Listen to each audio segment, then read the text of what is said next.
Terima kasih. Saat ini kita berada di lokasi penelitian CRC 90. Saya sendiri, saya Bambang Irawan. Saya adalah koordinator CRC 990 Universitas Jambi. Jadi CRC 990 adalah kerjasama penelitian antara Universitas Jambi, Institut Pertanian Bogor, Universitas Tadulako, dan Universitas Göttingen Jerman. Jadi ini adalah salah satu lokasi penelitian CRC 990. Dalam penelitian ini kita mencoba mengkayakan kebun kelapa sawit dengan tanaman-tanaman hutan. Ya, ini adalah salah satu plot yang bisa kita lihat di sini.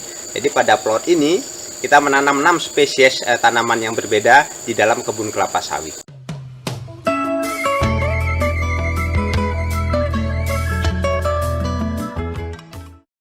Idenya adalah kita ingin membangun pulau-pulau tanaman kehutanan di antara lautan kelapa sawit. Dan tujuannya daripada penelitian ini adalah yang pertama adalah ini ingin memperkaya suatu ekosistem kelapa sawit. Jadi tidak hanya monokultur kelapa sawit, karena dengan adanya keragaman spesies-spesies yang ada di dalam suatu kawasan atau suatu ekosistem, kita percaya akan meningkatkan produktivitas dari kawasan itu. Dan keragaman ini kecuali tadi akan meningkatkan keragaman spesies, juga akan meningkatkan kualitas lahan. Dan kita percaya bahwa misalnya adalah dengan adanya keragaman ini, maka ketersediaan air tanaman bagi tanaman dan juga bagi kelapa sawit itu akan meningkat. Itu adalah keuntungan yang kita harapkan daripada penelitian ini.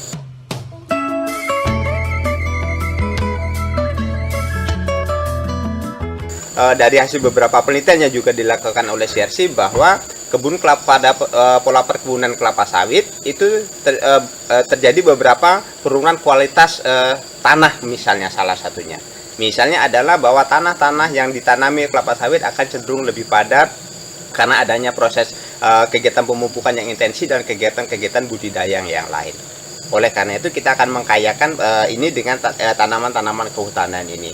Nah, keuntungan yang lain adalah kita juga mengharapkan agar bahwa pendapatan petani itu tidak hanya diandalkan dari kelapa sawit, tetapi juga di sumber-sumber lain. Karena yang kita tanam di sini adalah 6 spesies. Itu ada pohon sungkai, meranti, kemudian jelutung sebagai tanaman penghasil kayu, dan kita juga menanam tanaman buah di sini. Di sini ada jengkol, pete, dan juga durian. Jadi diharapkan di sini petani juga akan mendapatkan pendapatan dari buah dari misalnya pete tadi, jengkol, dan juga buah dari durian, dan juga menghasilkan kayu, misalnya dari sungkai, dari jelutung, dan dari meranti. Baiklah, di sini hamparan kebun sawit ini istilahnya kebun sawit, tapi kami bikin tumpang sari. Nah, di sini ada mahang, ada jelutung, ada pule, ada rambutan, ada durian, ada nangka, ada cempedak, pokoknya yang sekiranya bermanfaat untuk kehidupan kita. Jadi di sini juga, di samping kita mempunyai penghasilan dari sawit, kita juga mempunyai penghasilan dari tambah-tambahan dari buah-buahan itu sendiri. Jadi artinya kalau kita mendapatkan uang dari sawit, buah-buahan kita itu tidak usah beli lagi. Jadi suatu saat kita itu sawit lagi murah kayak gini, ada penunjang yang lainnya termasuk jengkol. Yang kemarin tuh waktu musim jengkol tuh bisa kita jual sampai mungkin hampir 2 ton. Jadi artinya kebutuhan kita bisa tertutupi dari jengkol itu ketika sawit lagi murah.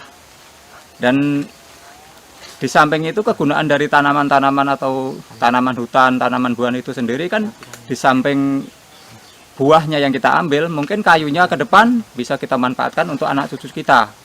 Yang lebih terpenting lagi adalah kita itu butuh ketersediaan air.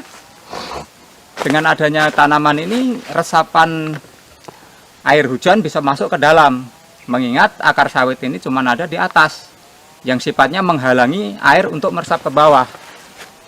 Jadi dengan adanya tanaman-tanaman ini, mudah-mudahan ketersediaan air kedepannya bisa terjaga, dan untuk anak cucu kita juga bisa menikmatinya.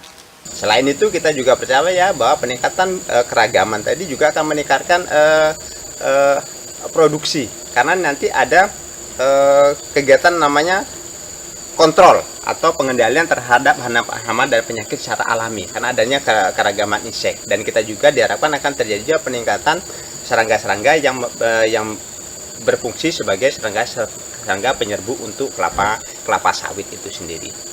Jadi saya menanam kayu-kayuan di atas kebun sawit ini, soalnya kalau tidak ditanam kayu-kayuan tanah jadi gersang. Sekarang saya merasakan bahwa dicampur kayu-kayuan tanahnya jadi subur. Dan saya nanti akan pesan sama kawan-kawan supaya nanam kayu-kayuan di kebun sawit supaya tanahnya subur dan merasakan sekarang merasa dingin dan istilahnya tidak ada masalah masa depan untuk anak-anak kita kalau tidak dicampur kayu-kayuan. Nanti kalau kayu bisa dimanfaatkan untuk bikin rumah dan untuk bikin keperluan rumah tangga kita.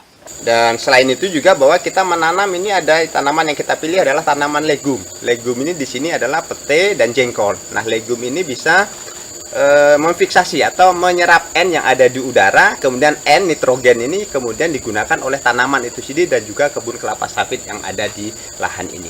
Sehingga dengan ekosistem seperti ini kita harapkan bahwa penambahan keragaman daripada tanaman-tanaman dalam perkebunan sawit akan memberikan manfaat secara ekonomi dan juga secara ekologi. Di kebun saya ini ada tanaman yang sudah sudah bukti, yaitu ada pohon pete, ada pohon itu jengkol, yang itu di bawah itu kemiri, dan di sana sebelah sana itu ada mangga. Ada beberapa pilihan yang bisa kita lakukan. Pertama adalah kita bisa menanam tanaman-tanaman hutan sesuai tanaman tadi, buah dan kayu sesuai dengan minat bapak dan ibu-ibu, dan ini bisa kita tanam. Pertama adalah di antara 4 tanaman kelapa sawit. Jadi ada 4 tanaman dan di tengah-tengahnya yang kita bisa tanam, karena biasanya daerah wilayah lokasi tersebut masih tersedia cukup cahaya yang cukup bagi tanaman yang kita tanam, dan juga diharapkan tidak mengganggu tanaman kelapa sawit yang berada di sekitarnya. Yang kedua bisa ditanam di mana? Ditanam pagar di pinggir kebun. Ya, kita jika bisa manfaatkan kawasan lahan-lahan yang berada di pinggir kebun. Jadi tidak mengurangi daripada populasi atau jumlah kelapa sawit yang di dalam kebun kelapa sawit itu sendiri. Yang ketiga ditanam di mana? Ditanam di daerah-daerah lokasi-lokasi atau tempat-tempat di mana kelapa sawit misalnya tidak tumbuh dengan cukup bagus. Ya, sehingga jadi kalau kelapa sawit tidak cukup bagus karena beberapa hal, misalnya kondisi tanah yang jelek atau karena dia sebagian tergenang sementara dan lain sebagainya, itu bisa kita tanam dengan tanaman-tanaman hutan ini. Jadi pola ini yang bisa kita kembangkan kepada petani, ya. Kemudian secara teknis penanaman juga ini juga bukan merupakan suatu yang sulit, ya, karena penanaman bisa dilakukan misalnya adalah dengan tadi kalau kita sudah menetapkan lokasi di mana penanaman akan dilakukan, maka kita kemudian akan membuat lubang tanam.